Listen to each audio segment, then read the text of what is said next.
લગભગ 20 લાખ જેટલા સ્ત્રી અને પુરુષો એ ડ્રગ્સના રવાડે ચડ્યા છે।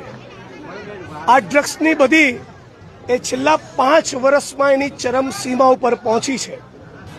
2 દિવસ પૂર્વે રાજ્યના ગૃહમંત્રી મિસ્ટર સંઘવી મારા વિધાનસભા વડગામમાં આવ્યા, પણ વડગામની જનતાને કે બનાસકાંઠા કે ગુજરાતની જનતાને એવી વચન ના આપ્યું કે હવે વડગામમાં, બનાસકાંઠા કે ગુજરાતમાં જુગારના અડ્ડા, કૂટણખાના, દારૂના અડ્ડા અને ડ્રગ્સનો વેપાર નહીં થાય, આવું કોઈ વચન નહીં આપે।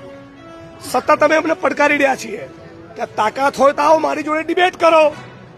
મારી જોડે ડિબેટ કરવાની કેપેસિટી ના હોય તો મારા પટાવાળા જોડે કરો, મારા ડ્રાઈવર જોડે કરો, મારા પીએ જોડે કરો, પણ એટલું તો ગુજરાતને કહો કે ગુજરાતના મુખ્યમંત્રી અને તમારા વિધાનસભા ક્ષેત્રમાં દારૂ જુગારના અડ્ડા ચાલુ છે કે બંધ છે।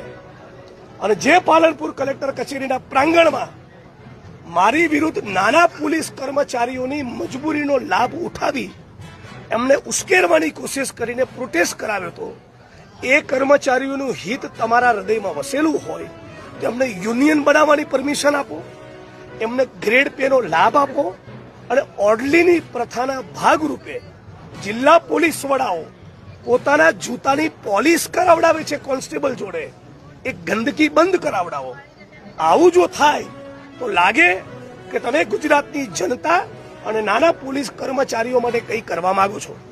આજે ડોક્ટર બાબા સાહેબ આંબેડકરનો નિર્વાણ દિન, એમની પુણ્યતિથિ નિમિત્તે બાબા સાહેબ આંબેડકરને સાચી શ્રદ્ધાંજલિ એ જ કે સાચા અર્થમાં બનાસકાંઠામાં, આપણા ગુજરાતમાં સંવિધાન લાગુ થાય અને દારૂ, જુગાર, કૂટણખાના અને ડ્રગ્સનો વેપાર બંધ થાય।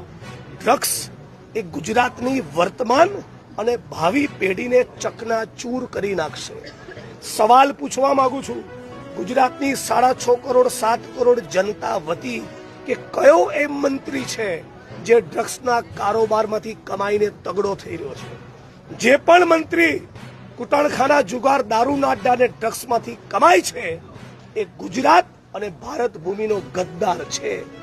આ ગદ્દારોની સામેની અમારી લડાઈની હજી તો શરૂઆત છે। મોરચો વધારે બુલંદ થશે અને મારો પણ સ્વભાવ છે પકડું એ છોડતો નથી, એટલે જેને બી આવી જવું એ આવી જાય, બાકી ડ્રગ્સ બંધ કરાયા વગર રહેવાના નથી।